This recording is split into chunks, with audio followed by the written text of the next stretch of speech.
If I would have known, I would have had brought my props with me.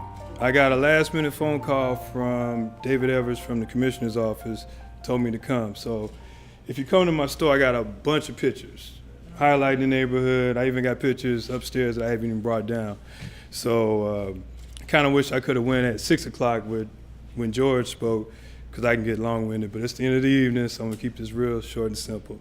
My father, Edwin Muldrow Jr. I'm Edwin. He started our business, which is originally Delcar Drugs. Then I changed it to pharmacy, keeping up with the trends with CVS and Walgreens, probably maybe like 2000, 2003 or something like that. So my dad started off on Douglas and Holman. So we moved to 16th Street in 1964. So the city of Chicago, or CHA, built a housing structure on Douglas and Holman, so he was relocated on 16th Street. So my father always talked about how there was a drugstore on every corner from Kedzie to Costner. My dad was the only black. So when he opened up, everybody was open up at 9 o'clock, so my dad opened up at 9 o'clock. So at that time, they were closing at 6. Excuse me. So then my father said, well, let me start opening up at 8 o'clock.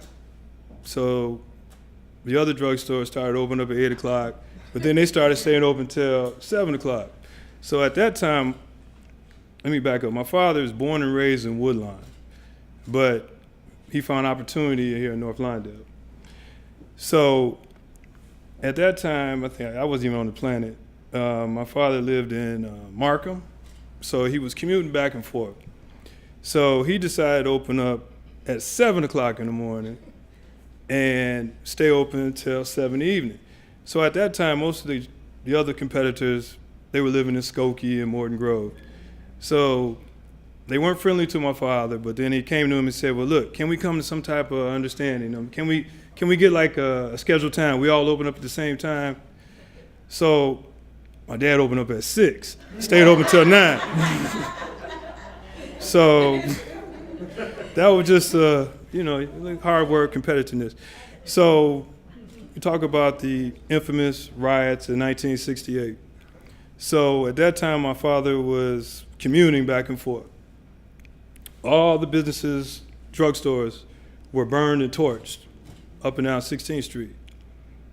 My father was untouched because my dad was friend to the neighborhood. Everybody supported him, and would we still be here today if it wasn't for that unknown, we would call it fact, history in our family, so be it. For me, I finished pharmacy school in '92. I've always worked in the store all my life. My dad didn't believe in giving allowance. If you wanted to play football, baseball, if you need cleats or whatever, you come work at the store. That's all I know. So in '92, when I graduated from Xavier University in pharmacy in New Orleans, I had 3 job offers from Kmart, Walgreens, and I think it was Walmart just started their pharmacy at the time. But I told my dad at graduation, I said, look, let me come work with you. It's the only way I can repay you for giving me the opportunity to be what I am. And right now I'm just here committed because this is our 57th year in business. My dad passed away. Thank you. So my dad, he was 88 years old. He passed away June 12th, 2017. So I'm committed. I'm here through good, through bad. Like I said, I wish I had more time because I could talk about some real good stories, a whole lot of good stories.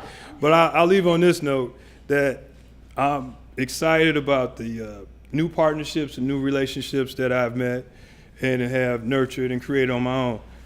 Eric,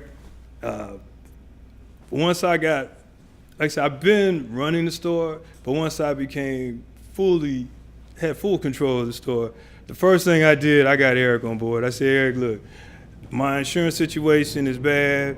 We've been talking about it for years.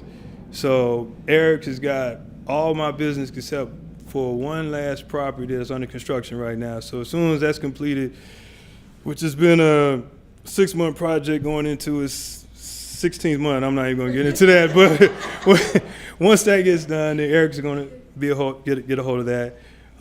Mr. Brown, he helped me with my Neighborhood Opportunity Fund, which I got my 7 bids now. So hopefully we should get started on that this year for new renovation and development of my business. Anna Maria, who I like to say my lechon sister,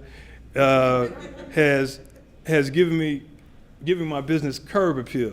So when you come to the store now with the community garden just to the west, then the city, I don't know what you can call it, streetscape just to the east of me, because we just opened up a new hair salon. So people come in and say, you got curb appeal.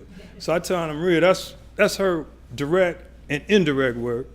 Then my new friend Nina is working on my lot across the street from the store, which every day I was just paying the guys a couple dollars to clean up every day. But now since Nina's building her community garden over there, that's your responsibility now, not mine. So, like I said, I'm just happy to be here, and like I said, I'm here in North Lawndale through the headaches, through the future. So, when you say I wish we had some champagne, say to the future. Yeah.